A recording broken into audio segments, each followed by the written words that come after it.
Understanding merge conflicts in Git.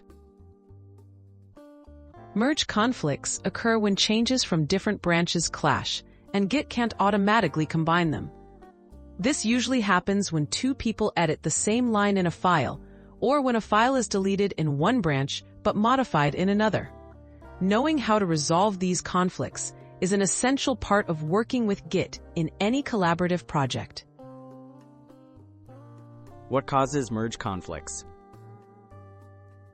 Merge conflicts are triggered by overlapping changes to the same files. For example, if two developers modify the same section in a file differently, Git won't know which change to keep.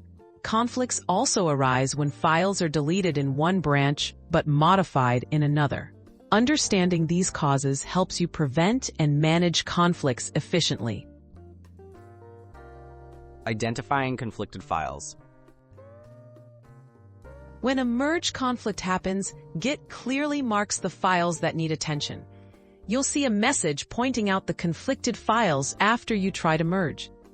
Inside those files, conflicting changes are marked with left file and right file symbols, showing the areas you need to review and resolve manually before proceeding.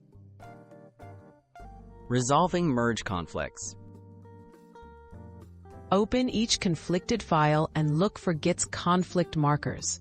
Manually decide how to combine the changes. Keep one side, the other, or create a new version that merges the best of both.